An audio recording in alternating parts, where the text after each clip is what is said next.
ఆదివారము యెహోవా దినము. యెహోవా ఏర్పాటు చేసినమంటే వివాహ దినము కాదు. యెహోవా ఏర్పాటు చేసిన దినము అంటే పెళ్లి దినము కాదు.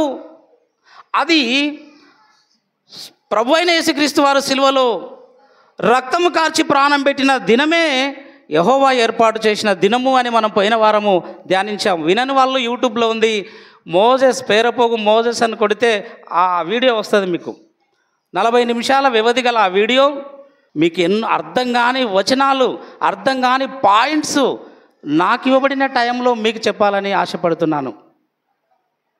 గుడ్. కాలం వృధా చేయకుండా నేను పాయింట్కి వస్తాను. అది యెహోవా దినము అయితే ఇది యేసుక్రీస్తు దినం గురించి ఈరోజు మనం మాట్లాడుకుందాం. యేసుక్రీస్తు యొక్క దినము అనగా ఏది అని కనుక మనం ఆలోచన చేస్తే జస్ట్ ఒక 5 minutes నేను ఇంట్రడక్షన్ ఇస్తాను ఈ యొక్క సబ్జెక్ట్, ఈ టాపిక్ గురించి, ఈ యొక్క యేసుక్రీస్తు గురించి. చాలామంది ప్రభువు దినము అనగానే యేసు ప్రభువారు మరణించి తిరిగి లేచిన దినముగా భావిస్తారు. ఇప్పటికీ కూడా ప్రభువు నిజంగా బైబిల్ ప్రకారంగా ఏ దినాన్ని ప్రభు దినము అన్నాడు అని కనుక మనం ఆలోచన చేస్తే, ఈ ప్రభువు దినము అన్న మాట ఎగ్జాక్ట్లీ బైబిల్లో ఎక్కడుంది అని కనుక మనం ఆలోచన చేస్తే, పేతురు రాసిన 2వ పత్రిక 3వ అధ్యాయం 10వ వచనాన్ని ఒక్క మాటలో చదవండి ఎవరైనా. అయితే ప్రభువు దినము దొంగ వచ్చినట్లు ప్రభువు దినము అన్నమాట ఉంది అక్కడ, ఉందా? ప్రభువు దినము. ఇంకో మాట చూపిస్తాను. 2వ తెస్సలోనికీయులకు రాసిన పత్రిక 2వ అధ్యాయము 2వ వచనం, 1వ వచనం నుంచి చదువుకుందాం.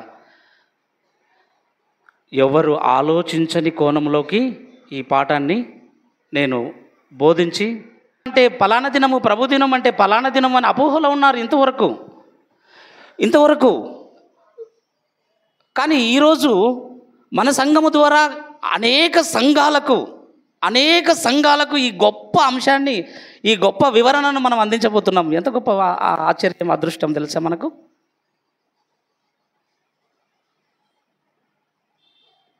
ప్రభువు దినము పేతురు పత్రికలో మనం చదువుకున్నాం. ఇప్పుడు 2వ అధ్యాయం 1వ వచనం, సహోదరులారా ప్రభువు దినము, అందుకే టైటిల్ కూడా ప్రభు దినం అనే పెట్టాను. అక్కడ ఏం పెట్టాను?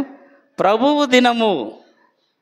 ఈ ప్రభువు దినం అనగా ఏది అనే వివరణలోకి మనం వెళ్తున్నాం. ప్రభువు దినము అనగా చాలామంది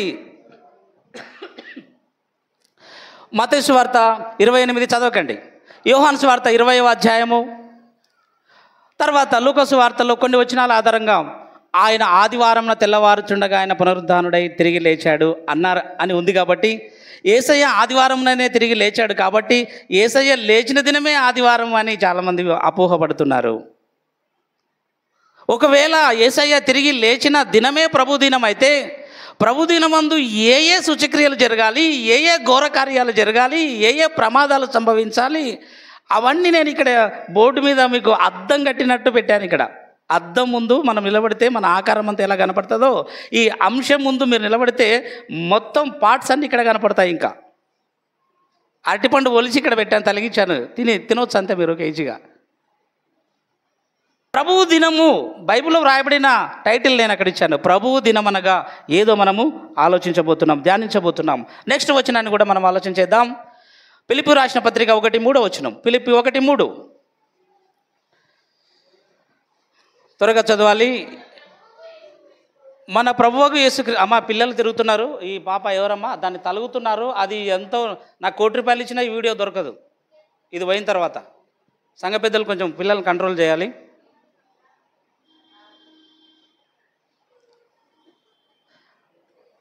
మూడవ వచనం, మన ప్రభువుకు యేసుక్రీస్తు తండ్రి అయిన దేవుడు స్తుతించబడును గాక,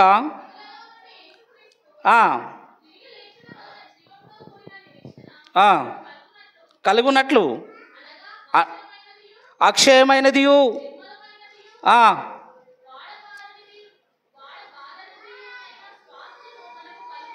కలుగునట్లు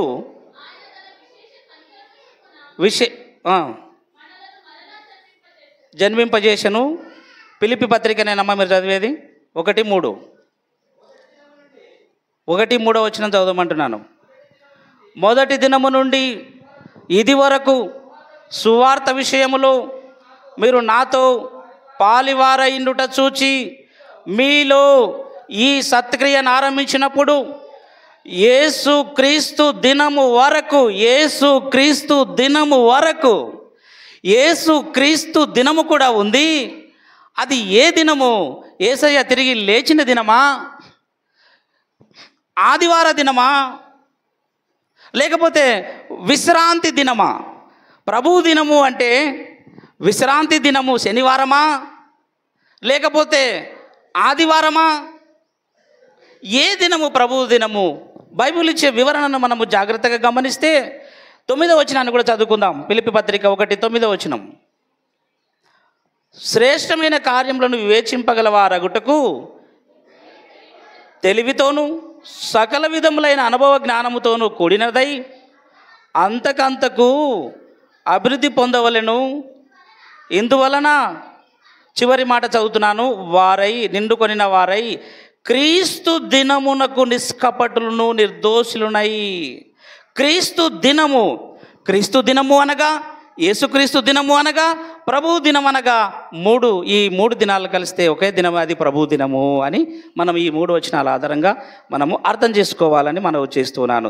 అంత మాత్రమే కాకుండా ఇక్కడ ఒక మాట కనుక మనం ఆలోచన చేస్తే మొదటి కొరింథీ లేకొద్దాం. ఇప్పుడు మొదటి కొరింథీ 1వ అధ్యాయము 7వ వచనం. టైటిల్ బైబిల్లో ఉండాలి.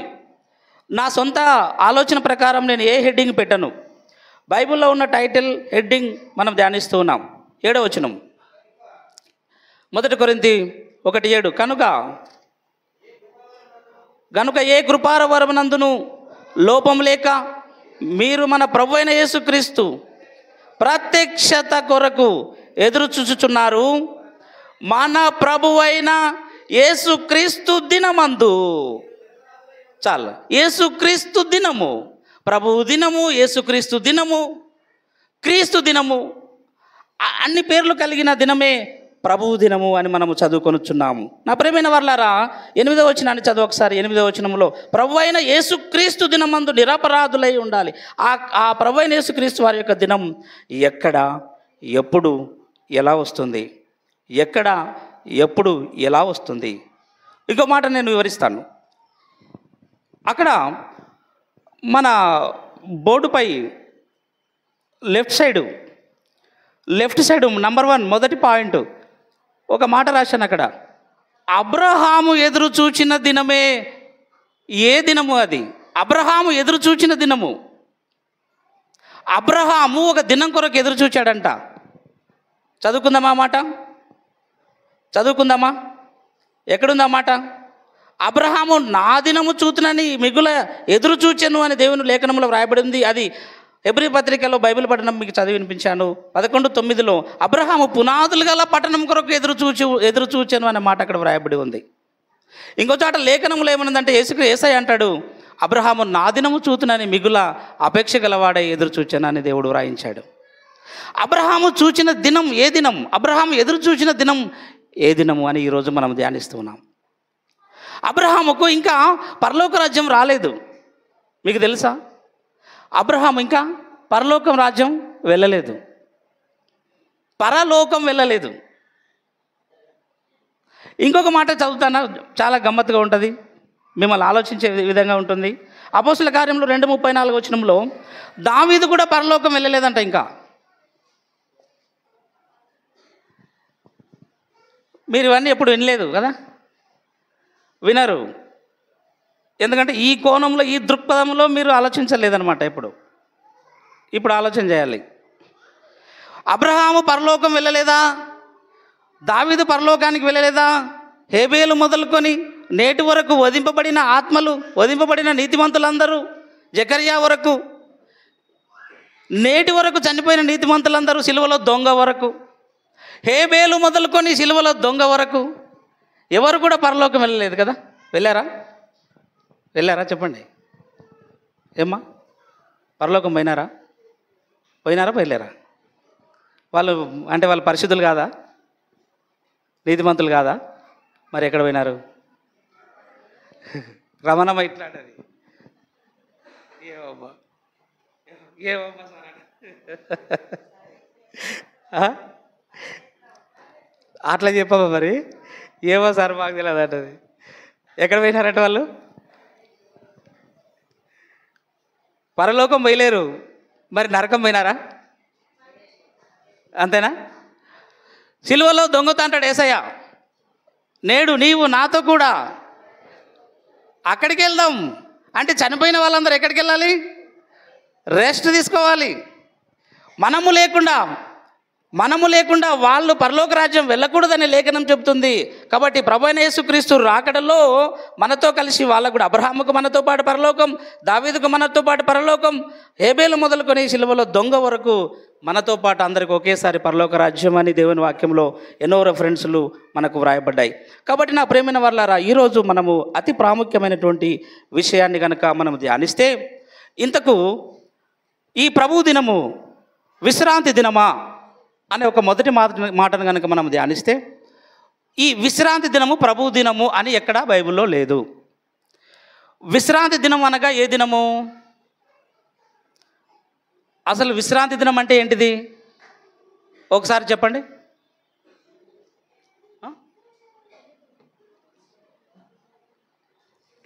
విశ్రాంతి దినం అంటే ఏ దినము? ఏ వారం? విశ్రాంతి దినం అంటే ఏ దినమమ్మా? చెప్పండి తల్లి. ఆదివారమా? మరి ఇంకే దినం సార్? ఏ దినం సార్? విశ్రాంతి దినం అంటే ఏ దినం? చెప్పండి సార్. శనివారం. సార్ శనివారం అంటున్నాడు కదా, గుడ్, కరెక్టే కదా. ఇశ్రాయేలీలకు శనివారము విశ్రాంతి దినం. అయితే 6 దినాలు పనిచేయాలి, 7వ దినాన విశ్రాంతి తీసుకోవాలి. అది దేవుడైన యెహోవా ఏర్పాటు చేసినటువంటి, పరిశుద్ధంగా ఆచరించమని చెప్పినటువంటి దినము శనివారం. అయితే శనివారమే ప్రభువు దినము అనుకోవడానికి ఏమాత్రం వీలు లేదు బైబిల్లో. ఎందుకంటే శనివారమే ప్రభు దినముగా అయితే ఇక ఈ అద్భుత కార్యాలన్నీ ఆ శనివారం అందే జరగాలి. అదే గనక యేసు ప్రభు యొక్క దినము అయితే, విశ్రాంతి దినమే ప్రభు దినము అయితే ఇక్కడ వ్రాయబడినవన్నీ జరగాలి. కాబట్టి శనివారాన్ని విశ్రాంతి దినము అని ఏమాత్రం మనము అంగీకరించడానికి వీల్లేదు. బైబిల్లో ఎక్కడ కూడా అలాంటి రెఫరెన్స్ ఒక్కటి కూడా లేదు. శనివారమే ప్రభు దినము అని ఒక్క రెఫరెన్స్ ఎవరైనా తెలిసిన వాళ్ళు కూడా నాకు తర్వాత చెప్పాలని మనవి చేస్తున్నాను. నెక్స్ట్, రెండవ మాట, విశ్రాంతి దినము శనివారము అని మనం ధ్యానించాం. అయితే అది ప్రభు దినం కాదు, విశ్రాంతి దినం మాత్రమే. రెండవది, ఆదివారమే ప్రభు దినమా అని మనం ఆలోచన చేద్దాం. ఆదివారమే ప్రభు దినమా అంటే బైబిల్లో ఏ వచనము కూడా యాక్సెప్ట్ చేయదు ఈ విషయాన్ని. ఆధారాలతో మనం కనుక ఆలోచన చేస్తే ఆదివారం ప్రభు దినము కాదు, అది సెలవు దినము. మరి ఆరాధన దినంగా ఎందుకు మార్చబడింది సార్? ఆదివారమే ఆరాధన దినముగా ఎందుకు మార్చబడింది? అయితే నేను ఒక హిస్టారికల్గా ఒక విషయాన్ని మీకు చెప్తాను ఈరోజు. ఈ ఆదివారం యొక్క హిస్టరీ ఒక 2 మాటల్లో చెప్తాను. ఎందుకయ్యా ఆదివారమే మనం ఆరాధిస్తూ ఉన్నాం? ఇప్పటికీ కొంతమంది లూథరన్, ఇక కొన్ని సంఘాలలో ఉన్నాయి, వీళ్ళందరూ ఏం చేస్తారంటే శనివారమే ఆరాధిస్తారు. శనివారమే, ఆదివారం ఎప్పుడు ఒప్పుకోరు వాళ్ళు. ఆదివారం అసలు ఆరాధన చేయడానికి అంగీకరించరు. మాకు శనివారమే మాకు ఆరాధన దినము అంటారు వాళ్ళు. శనివారమే మాకు ప్రభు దినము అంటారు వాళ్ళు. పొరపాటున ఆదివారం వారు ఆరాధన చేయరు. మనం ఎందుకు? ప్రపంచ క్రైస్తవులందరూ అన్ని దేశాలలో, చాలా దేశాలలో, చాలా డినామినేషన్లు ఆదివారాన్ని ఆరాధిస్తున్నారు ఆరాధన దినముగా. ఎందుకయ్యా అంటే క్రీస్తు శకం కనుక మనం ఆలోచన చేస్తే బైబిల్లో ఒక చక్రవర్తి ఉన్నాడు. ఆయనే ఈ యొక్క ఆదివారం గురించిన పూర్తి డీటెయిల్స్ ఇచ్చాడు. ఆదివారాన్ని ఆరాధన దినముగా ఎందుకు పాటించాలి అని కనుక మనం ఒకసారి హిస్టరీని కనుక ధ్యానిస్తే, మనం పరిశీలిస్తే 321 క్రీస్తు శకం 321లో మార్చి 7వ తారీఖున క్రీస్తు శకం 321 మార్చి 7వ తారీఖున ఈ ఆదివారం గురించిన పరిశీలన జరిగిందంట. యేసు ప్రభువారు చనిపోయి తిరిగి వెళ్ళిపోయిన తర్వాత ఈ రోమా సామ్రాజ్యంలో రోమా చక్రవర్తిగా మొట్టమొదటి చక్రవర్తి, క్రైస్తవ చక్రవర్తి ఎన్నుకొనబడినప్పుడు కాన్స్టంటైన్ I అనే చక్రవర్తి, క్రైస్తవ చక్రవర్తి, క్రిస్టియన్ చక్రవర్తి కాన్స్టంటైన్ అనే ఒక రాజు లేదా చక్రవర్తి ఈ ఆదివారము ప్రభు యొక్క దినముగా ప్రకటించాడు. అంటే ఆరాధన దినముగా ప్రకటించాడు. క్రైస్తవులందరూ కూడా, ప్రపంచవ్యాప్తంగా క్రైస్తవులందరూ కూడా ఆదివారమే పునరుద్ధాన దినము, ఆదివారమే యేసయ్య తిరిగి లేచిన దినము కనుక ఇక శనివారాన్ని రద్దు చేసి ఆరాధించవలసిన క్రైస్తవులందరూ కూడా ఎప్పుడు ఆరాధించాలంట? ఆదివారమే ఆరాధించాలని కాన్స్టంటైన్ I అనే చక్రవర్తి క్రీస్తు శకం 321 మార్చి 7వ తారీఖున ఆయన ప్రతిఘటించాడు, శాసనాన్ని రచించాడు. తర్వాత మరికొన్ని నెలలకు 325 క్రీస్తు శకం కౌన్సిల్ ఆఫ్ నేషియా అనే ఒక గొప్ప మహాసభ జరిగిందంట. క్రైస్తవ వ్యాప్తంగా జరిగిన ఒక నేషియా ఒక సమావేశంలో, కౌన్సిల్ ఆఫ్ నేషియా అనే గొప్ప సమావేశంలో 325 క్రీస్తు శకంలో ఈ ఆదివారాన్ని విశ్రాంతి దినముగా లేకపోతే ఆరాధన దినముగా ఆమోదించడమైంది. బాగా ఆలోచన చేయాలి. చరిత్రలో ఆదివారాన్ని ఆరాధన దినంగా ఎందుకు ఆచరిస్తూ వస్తున్నారు అంటే, క్రీస్తు శకం 321 నుంచి నేటి వరకు ఆరాధన దినముగా ఆదివారం అమల్లోకి వచ్చింది. ఎందుకంటే క్రైస్తవ చక్రవర్తి అయినటువంటి కాన్స్టంటైన్ I అనే చక్రవర్తి దీన్ని అమల్లోకి తీసుకొచ్చాడు. కాబట్టి నేటి వరకు ఆదివారం అనే ఆరాధనలు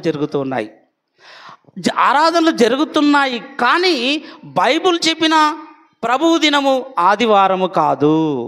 ఇది కాన్స్టంటైన్ ప్రకటించిన దినమే కానీ ప్రభువు చెప్పిన దినం మాత్రం ఆదివారము కాదు. అది ఏ దినము అని కనుక మనం ఆలోచన చేస్తే వివరాల్లోకి వెళ్దామా? మొట్టమొదటిగా ఇక్కడ ఆ ప్రభు దినం మందు మీరు కనుక అక్కడ చూడండి, అందరు బోర్డు వైపు చూడండి. కొన్ని మాటలు నేను మెయిన్ మాటలు చెప్పి మీకు ముగిస్తాను. ఆది కాండంలో అబ్రహాం గురించి కనుక చరిత్ర అక్కడ ఉంటుంది, కానీ కొత్త నిబంధనలో ఎక్కువ అబ్రహాం చరిత్ర వ్రాయబడింది. మొట్టమొదటి నంబర్ 1గా అబ్రహాము ఏ దినం గురించి అయితే ఎదురు చూశాడో అదే ప్రభు దినం. రెండవది, ప్రధాన కాపరి ప్రత్యక్షమవుతాడో, ఏ దినంనైతే ప్రధాన కాపరి ప్రత్యక్షమవుతాడో అదే ప్రభు అయినటువంటి యేసుక్రీస్తు దినము. తర్వాత ఇక్కడ రెండవ విషయాన్ని కనుక మనం ఆలోచన చేస్తే, ఆ దినములో ఈ అపాయకరమైనటువంటి సందర్భాలు, ఈ అద్భుతాలన్నీ జరగాలి. యెహోవా దినం గురించి కనుక పోయిన వారం కనుక మనం ఆలోచన చేస్తే, యెహోవా దినంలో ఏమేం జరగాలి? సూర్యచంద్ర నక్షత్రములకు చీకటి కమ్మాలి. యెహోవా దినంలో ఏమేం జరగాలి? అవన్నీ జరిగితేనే యెహోవా దినం, లేకపోతే కాదు. గుడ్డిగా ఆదివారం యెహోవా దినం అనడానికి వీల్లేదు, పెళ్లి రోజు యెహోవా దినం అనడానికి వీల్లేదు. ఎందుకంటే సూర్యచంద్రులకు చీకటి కమ్మిన దినమే యెహోవా దినం, భూకంపం కలిగిన దినమే యెహోవా దినం. ఆధారాలతో ప్రూవ్ చేయాలి, నిరూపించాలి. బైబిల్ ప్రకారంగా వచనం టు వచనం రెఫరెన్స్ ప్రకారంగా నిర్ధారణ చేయాలి. యెహోవా దినం ఇదే, ఈ క్రియలన్నీ, ఈ సూచక్రియలన్నీ జరిగిన దినమే యెహోవా దినం, భూకంపం కలిగే దినమే యెహోవా దినం. ఏ పెళ్లి రోజు భూకంపం కలగలేదు. వండర్, అద్భుతం. ఏం వివరణ సార్! ఎంత గొప్పగా మనం ధ్యానిస్తూ ఉన్నాం తెలుసా? ఏ పెళ్ళికి భూకంపం జరగదు, మరి యెహోవా దినం అని ఎలా ప్రింట్ చేస్తున్నావు నువ్వు?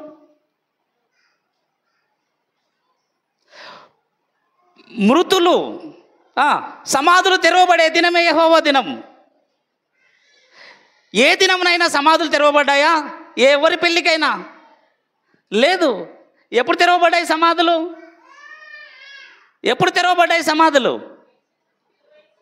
చెప్పాలి. ఎప్పుడు తెరవబడ్డాయి? అంటే ఇద్దరే విన్నారనమాట కదమ్మా. ఇద్దరికే యెహోవా దినం అర్థమైంది.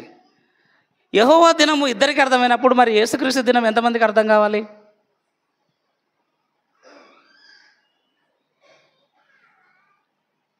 సమాధులు తెరవబడే దినం యెహోవా దినం. ఎప్పుడు తెరవబడ్డాయి?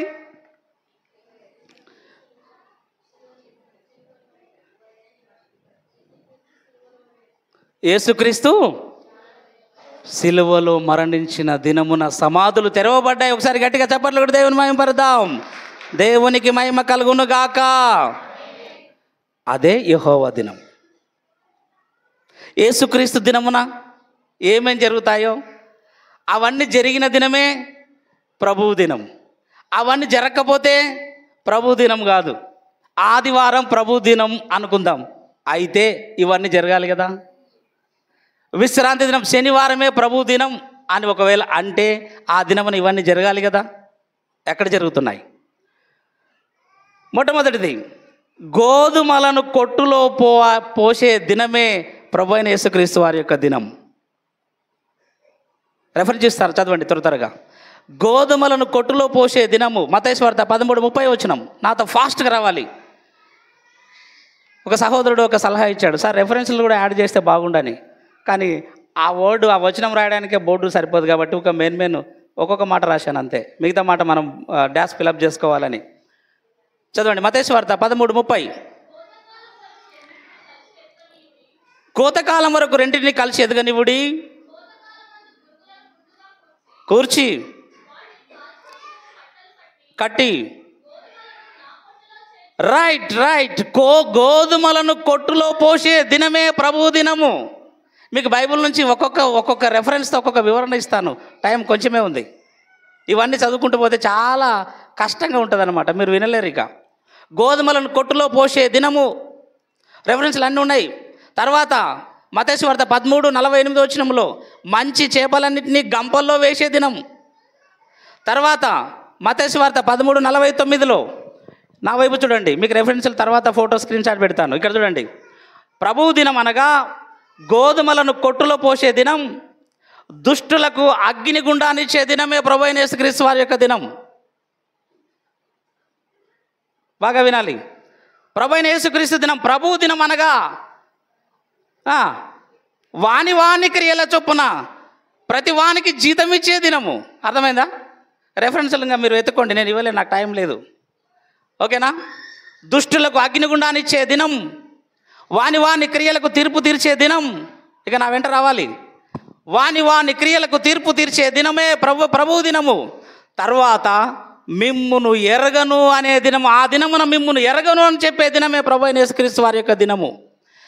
ఆ దినమున ప్రభు దినమున ఆకాశములు గతించిపోయే దినము, పంచభూతములు మిక్కటమైన వేండ్రముతో కాలిపోయే దినము, భూమిలో ఉన్న కృత్యములు కాలిపోయే దినము. ఆ దినములో భూమిలో ఉన్న కృత్యాలన్నీ కాలిపోవాలి. అనుకోనని రీతిగా వచ్చే దినమే ప్రభు దినము. తర్వాత యుగ సమాప్తి. ఆ దినం వచ్చిందంటే యుగ సమాప్తి కావాలి. తర్వాత ఆ దినం ఎలా ఉంటుందంటే నోవహు దినము వలె ఉంటుందంట. నోవహు దినమున జలప్రలయం ఏ విధంగా వచ్చిందో అలాంటి దినమే ప్రభువు దినము అని వ్రాయబడి ఉంది. తర్వాత ఆ దినమున గురువులను కాల్చివేసే దినము. ఇందాక చదువుకున్నాం మత్తయి 13:40 వచనములో 39:40 గురువులను కట్టగట్టి కాల్చివేసే దినము ప్రభువు దినము. తర్వాత శత్రువు యొక్క మరణ దినము ఆ రోజు. 2వ తెస్సలోనికీయులకు రాసిన పత్రిక 2వ అధ్యాయం 8-9 వచనాలలో ప్రభు అయిన యేసుక్రీస్తు వారి ఆగమన ప్రకాశం చేత సాతాను శత్రువు కాలిపోయే దినము, అంతమైపోయే దినమే ప్రభు యొక్క దినము. తర్వాత తెస్సలోనికీయులకు రాసిన పత్రిక 1వ అధ్యాయంలో 5-6 వచనాలలో దేవుణ్ణి ఎరగని వారికి, యేసుక్రీస్తు సువార్తకు లోబడని వారికి ప్రతిదండన చేసే దినమే ప్రభు యొక్క దినము. తర్వాత ఆ దినము ఏ దినం అంటే అబ్రహాము ఎదురు చూచిన దినము. ఆ దినము ప్రధాన కాపరి అయిన యేసుక్రీస్తు ప్రత్యక్షమయ్యే దినము. ఆ దినము పరిశుద్ధ దూతలతో ప్రభువు దిగి వచ్చే దినము. తండ్రి మాత్రమే ఈ దినము ఎవరికి తెలియదు, మనకు కూడా తెలియదు. ఆదివారం అని ఎవరు నిర్ధారణ చేయకూడదు. ఆదివారమే అని మనం దేవుడు చెప్పలేదు. ఆ దినము ఆదివారం అని నీకెవరు చెప్పారు? ఏ పాస్టర్కి తెలియదన్నాడు దేవుడు. ప్రభు అయిన యేసుక్రీస్తు కూడా చెప్పను అన్నాడు. దేవదూతలకు కూడా తెలియదన్నాడు. ఎవరికి తెలుసంట? తండ్రికి మాత్రమే తెలిసిన దినమే ప్రభువు దినము. ఈరోజు ఆదివారమే ప్రభు దినం అని చాలామంది అపోహపడుతున్నారు. కానీ ఎక్కడ బైబిల్లో లేదు. తర్వాత పరిశుద్ధ దూతలతో వచ్చే దినం తండ్రికి మాత్రమే తెలిసిన ఈ ప్రభు దినము. రెండవ ప్రత్యక్షత ఆ దినము. తర్వాత మంచి చేపలన్నింటినీ గంపలో వేసుకొని వెళ్ళే దినము, ఎత్తబడే దినము. భార్య భర్తలు ఇద్దరు ఉంటారు, ఇద్దరు తిరగలు విసిరితే ఒకరు ఎత్తబడతారు, ఒకరు దించబడతారు. అర్థమైందా? ఆ దినమున జరుగుతుంది ఎత్తబడే దినము. ఆ దినమే ప్రభువు దినము. తర్వాత అది యుగ సమాప్తిగా వచ్చే దినము, అక్షయులుగా లేపబడే దినము. ఇంతవరకు చనిపోయిన నీతిమంతులందరూ అక్షయ శరీరులుగా లేపబడే దినము. ఈ శరీరాలన్నింటినీ మార్చివేయబడి అక్షయ శరీరులుగా అమర్త్యమైన శరీరాన్ని ధరించుకొని, మహిమగల శరీరాన్ని ధరించుకొని ఏ దినమునైతే లేపబడతారో అదే ప్రభు యొక్క దినము. ఇంతవరకు ఒక్క అక్షయ శరీరం కూడా లేపబడలేదు. మరి ప్రభు దినం వచ్చిందా? ఇంతవరకు రాలేదు. ఆదివారాన్ని ఎలా ప్రకటిస్తున్నారు ప్రభు దినమని? ఎలా ఆదివారమే ప్రభు దినమని చాలామంది అపోహపడుతున్నారు. ఆదివారము ప్రభు దినము అయితే, ప్రభు దినం ఇది అని ఎవరైనా చూపిస్తే ఆ దినమున అక్షయులు లేపబడాలి, అక్షయ శరీరులుగా లేపబడాలి. ఇద్దరు తిరగలు విసురుతుంటే ఒకరు ఎత్తబడాలి, ఒకరు విడవబడాలి. ఇంతవరకు అట్లా ఎవరైనా ఎత్తబడ్డారా? అంటే ఎవరు ఎత్తబడలేదు కాబట్టి ప్రభు దినం ఇంకా రాలేదు. బాగా పాయింట్ నోట్ చేసుకోవాలి. తర్వాత తండ్రి అయిన దేవునికి ఆ దినమున రాజ్యం అప్పగింపబడే దినము. నీవు నేను అందరం కూడా దేవుని చేతిలో అప్పగించబడే దినము ఆ రోజు. తర్వాత పరదేశంలో ఉన్న వారికి విడుదల కలిగే దినము. అబ్రహాము నుంచి సిలువలో దొంగ వరకు, నిన్న చనిపోయిన పాస్టర్ వరకు, అబ్రహాము నుంచి సిలువలో దొంగ వరకు, నిన్న చనిపోయిన నీతిమంతుని వరకు పరదేశంలో ఉన్నారు. ఆ పరదేశంలో ఉన్న వారందరికీ ఆ దినమున పరలోకాన్ని సొంతం చేసే దినమే ప్రభు యొక్క దినము. ఈ పాయింట్లన్నీ గమనించిన తర్వాత ఇక్కడ రాస్తూ నేను ఆగిపోయాను. అదే